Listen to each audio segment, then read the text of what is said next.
आप लोग का शादी ब्याह होगा ना, वहां ससुर जी आएंगे, कहेंगे कि ख्याल रखिएगा, तो आपको लगता है कि अपनी बेटिया का कह रहे हैं ख्याल रखेंगे, वहां अपना शब्द साइलेंट रहता है।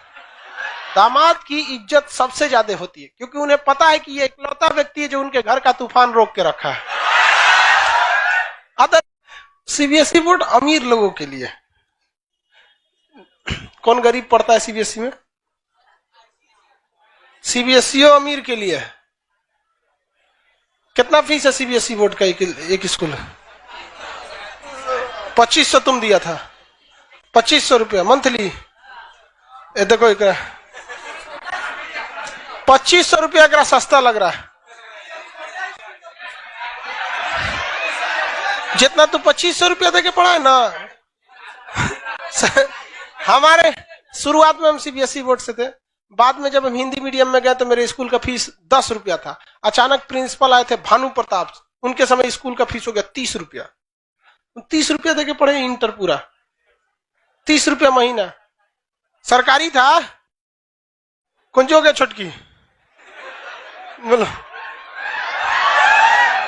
सीबीएसई वाला जो होता है वो अमीर लोग ज्यादा ही रहते हैं, वो अलग बात है कि बहुत लोग को लगता है कि 2500 रुपया सस्ता है। सर नागालैंड में आदमी को खा जाता है सब।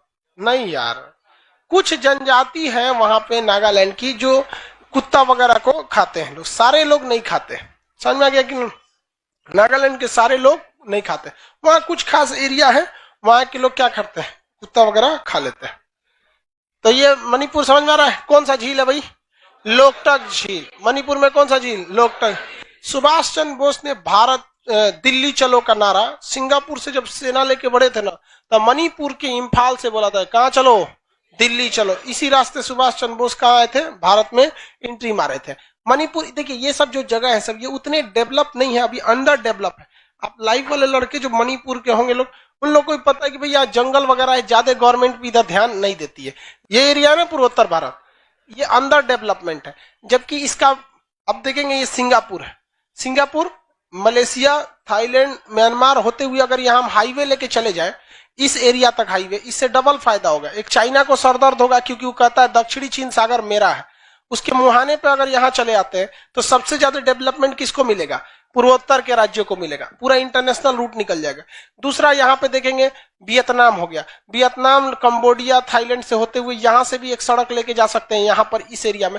चाइना को यहाँ से सरदर्द दे सकते हैं, जिस तरह से चाइना हम लोग को सीपीईसी सड़क बना के रखा है पाकिस्तान में, लेकिन उतना कोई ध्यान देता ही नहीं इस एरिया में, जिस वजह से यहाँ पर उतना डेवलपमेंट नहीं हो पाता है। एक और रीजन है कि यहाँ पर लोकसभा की सीटें बहुत कम है।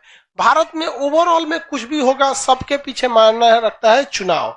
हमारा चुनाव रहना चाहिए। देखिए सब लोग को यूपी दिखता है, बिहार दिखता है, ये बड़े बड़े राज्य, क्या यूपी में 80 सीट, बिहार 40 सीट, बंगाल का सीट, राजस्थान, गुजरात, ये सब में डेवलप होता है। हालांकि इतना सुनहरा मौका है यहाँ पर इन लोग के लिए डेवलप करने के लिए, लेकिन अभी गवर्नमेंट उतना ध्यान नहीं देती इस सब पे। हालांकि वर्क चल रहा है, अब देखिए कितना दिन में कंप्लीट होगा कोई ठीक नहीं। ईसाई धर्म में एक चीज है कि ये जब ईसाइयत अपनाने के लिए बोलते हैं ना, तो आपको जबरदस्ती नहीं करते हैं कि ना तू अपने भी करो, इना की बम चला देंगे सीरिया की तरह, किडनैप करके लेके चल जाएंगे, चलो इस्लाम कबूल करो, फाड़ देंगे सीरिया में, इराक में। इस टाइप का नहीं करता है वो सब बड़ा। हाँ, पाकिस्तान, ईरान, अफगानिस्तान, सीरिया सब एक के हैं, सब मतलब एक ही विचारधारा। जबकि यहाँ पर आप देखेंगे तो ये लोग ईसाई मिशनरीज के तहत उन्हें काफी हेल्प करते हैं, तब जाके इन लोगों कौन सा धर्म अपना लेते हैं? ईसाई धर्म। भाई साहब जो धर्म अपनाना है अपनाओ, हमको किसी से मतलब रोक टोक नहीं है। आपको भी अपनाना है आप भी अपनाओ, नहीं अपनाना है मत अपनाओ। तो ये जगह कौन सा? भी मिजोरम। मिजोरम में एक पहाड़ी है जिसका नाम है मिजो की पहाड़ी। उस मिजो की पहाड़ी की सबसे ऊंची चोटी का नाम है नीला पर्वत। क्या पर्वत? नीला पर्वत। ब्रह्मपुत्र नदी जब असम में प्रवेश करती है तो इसके चारों ओर क्या खड़ा है? पहाड़। तो क्या पहाड़ पे नदी चढ़ेगी? लबालब बाढ़ कहां ला देती है? असम में। तो बिहार और असम बाढ़ पीड़ित सबसे भयानक राज्य है सब। बिहार में कोसी और असम में ब्रह्मपुत्र नदी, और इसके बाढ़ की समस्या बड़ी भयानक है। दोनों ओर से क्या खड़ा है? पहाड़ खड़ा हो गया है, जिस वजह से यहाँ बहुत ज्यादा दिक्कत आती है बाढ़ की समस्या को लेकर। आसाम का सबसे ऊपरी राज्य पॉलिटिकल नक्शा में आएंगे तो यहाँ मिलेगा डिब्रूगढ़, डिगबोई, नरकटियागंज। सबसे ऊपर कोना में डिब्रूगढ़, डिगबोई, नरकटियागंज। देखिए सबसे ऊपर मिला कोना में एकदम डिब्रूगढ़, डिगबोई, नरकटियागंज। डिब्रूगढ़, डिगबोई, नरकटियागंज। मिला कि नहीं मिला? डिब्रूगढ़, डिगबोई, नरकटियागंज। डिब्रूगढ़, डिगबोई, नरकटियागंज। नहीं मिला? वहां पे मिलेगा आपको। और जगह देखिए वहां मिला कि नहीं मिला? डिब्रूगढ़ मिला, डिगबोई, नरकटियागंज, ये तीनों नहर कटिया होगा, नरकटिया नहीं, नहर कटिया। ये तीनों जगह एक ही चीज के लिए फेमस है, पेट्रोलियम के लिए। किसके लिए? पेट्रोलियम के लिए। कुछ दिन पहले यहाँ आग लग गया था, यहाँ पे कुछ दिन पहले क्या हो गया था? आग लग गया था, विस्फोट हो गया था गैस पे। तो डिब्रूगढ़, डिगबोई, नरकटियागंज किस लिए फेमस है भाई? पेट्रोलियम के लिए। वहां पे कौन सी नदी दिख रही है? ब्रह्मपुत्र। चौड़ी सी नदी मिलेगी, कौन सी नदी? ब्रह्मपुत्र। वहां पे एक और नदी मिलेगी, लोहित। देखिए तो लोहित मिला, अगल बगल नीले रंग का नदी लिखता है, लोहित। कौन सा नदी है? लोहित। नहीं मिला तो कोई दिक्कत नहीं, नदी अलग से पढ़ाएंगे तब बता देंगे। यहाँ पे मेरी ओर देखा जाए, मेरी ओर। यहाँ पर कौन सी नदी है सबसे चौड़ी? ब्रह्मपुत्र। सब लोग उस नदी में गिर जाइए। अब बहते हुए आगे आइए, नदी में गए, उस नदी में बहते हुए आगे जाइए जब तक जमीन ना मिल जाए बीच में। नदी के अंदर अंदर घाट घाट चलेगा तो पीटेंगे हम, अंदर अंदर डुबकिया लगा के चलो। आपको जगह मिलेगा मांजुली पे जाके आप घाट लगेंगे। उतरिए नदी में, कोनो नदी के किनारे आया तो पीट देंगे हम। लाइव वाला सब लोग नदी में डुबकिया लगा के चलना है। हाँ, कोने घाट लगे हैं? मांजुली। कोने घाट लगे हैं? मांजुली। लग गए घाट में? कौन घाट लगे? मांजुली। दुनिया का सबसे बड़ा द्वीप कौन सा है? ग्रीनलैंड है। दुनिया का सबसे बड़ा द्वीप ग्रीनलैंड। दुनिया का सबसे छोटा द्वीप, दुनिया का छोटा द्वीप, छोट का कोई गिनती ये नहीं होता। जैसे हम आपसे कहें भारत का सबसे अमीर आदमी मुकेश अंबानी, और सबसे गरीब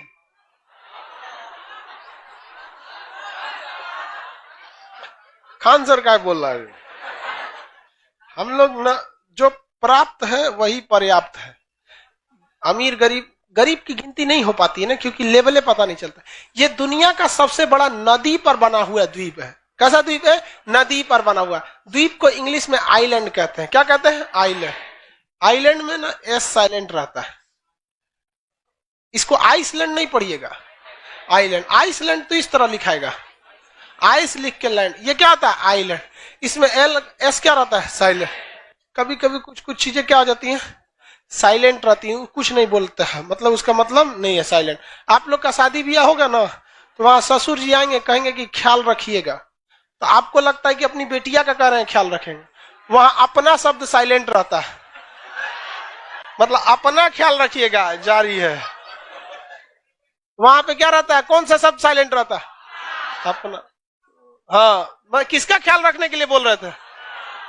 अपना। क्या देखिए, दामाद की इज्जत सबसे ज्यादा होती है, क्योंकि उन्हें पता है कि ये इकलौता व्यक्ति है जो उनके घर का तूफान रोक के रखा है।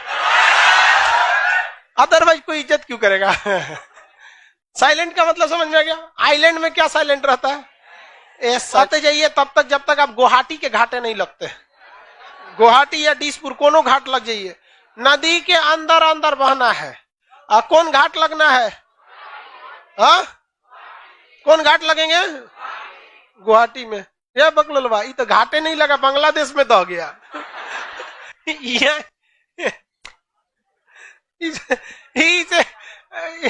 करा कि पानी ज्यादा था सर। अगर इसको नहीं टोकते तो ये बंगाल की खाड़ी में चल जाता। अरे बेवकूफ साहब, आसाम में ही रहना है, अपन घर का नदी समझ ले क्या कि टहल रहा है इसे। खरा पानी ज्यादा था, चल गए। कौन घाट लगा आपको? गुवाहाटी और डिसपुर। क्या? गुवाहाटी और डिसपुर। किसी को कोई दिक्कत? यहाँ पर एक गेंडा बनाया होगा, काजीरंगा राष्ट्रीय उद्यान लिखा।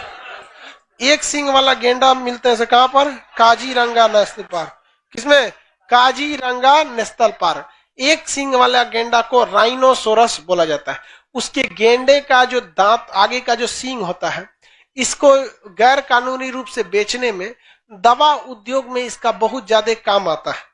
आप दवाइयां देखेंगे ना, तो आप कहेंगे कि एक सींग कितना का मिलेगा? एक सींग जो कितना का मिल जाता है? भाई साहब, ये लाखों के मिलते हैं। ये सींग जो होते हैं गेंडा का, लाखों रुपए के मिलते हैं, क्योंकि दवाइयों में बहुत कम जरूरत पड़ती है। दवा खाते कितना, एक टेबलेट रहता है उसमें कितना रहेगा, खाली उस सिंघवे का तो रहेगा नहीं वहां पे, उसमें बस थोड़ा सा अंश मिलाया जाता है। तो इसके गैर कानूनी रूप से इसका व्यापार बहुत ज्यादा होने की वजह से नाहक में बेचारे गेंडे को लोग मार देते हैं। जो आते हैं से गेंडा को मार देते हैं, गेंडा मर गया, अब उसको काट लेते हैं। सरकार को भी चाहिए कि जितने गेंडा है खुद ही उनका सींग काट लो। गेंडा को मारेगा कौन? नहीं ना। आप बताइए, जिस पेड़ पर फल नहीं लगता है कोई उस पर पत्थर चलाता है? नहीं चलाता है। तो सरकार को भी चाहिए तनिको सींग बड़ा हो जाए, सबको बुला बुला के बेहोश करो और सींग काट लो। उस सींग काटने से उसे तकलीफ नहीं होता है।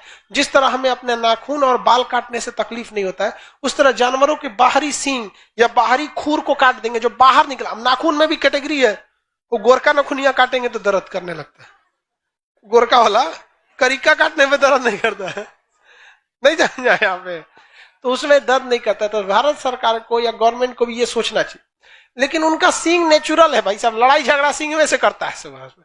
लेकिन जिंदा रहोगे तो बहुते लड़ाई करोगे। लोग इतने हरामी हो जाते हैं, क्या बोले, 8-9 साल पहले काजीरंगा नेशनल पार्क में हाथी के दांत काटने के लिए ना तालाब में जहर मिला दिया गया था। 8-10 हाथी पानी पी के मर गई।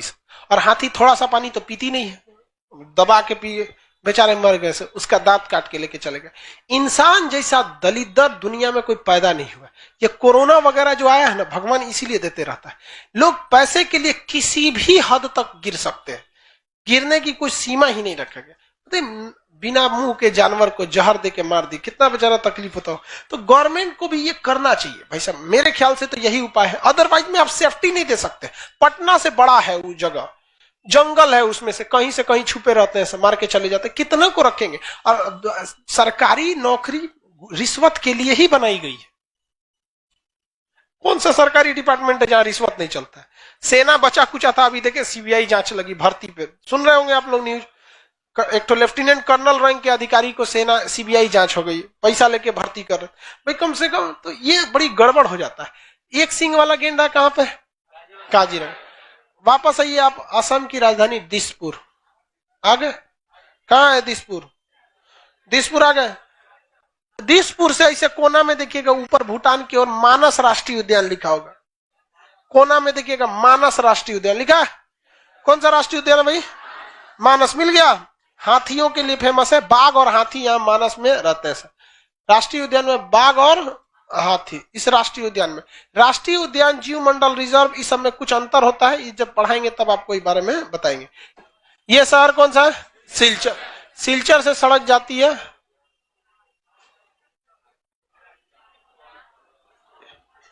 यहां से यहां तक जाती है, ये सड़क है। इसे कहते हैं पूरा पश्चिम गलियारा।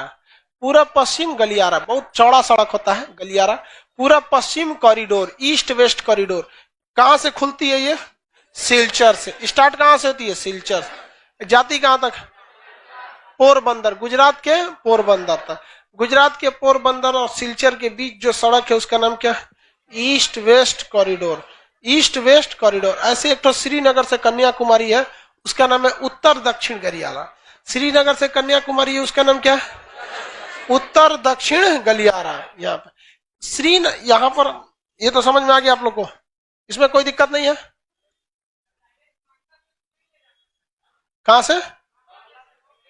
बांग्लादेश से। आपका नहीं ना है? इंटरनेशनल रिलेशन है तो इसका मतलब आपका थोड़ी है वो। इंटरनेशनल रिलेशन में किसी देश के प्रधानमंत्री का देश थोड़ी हो जाता है।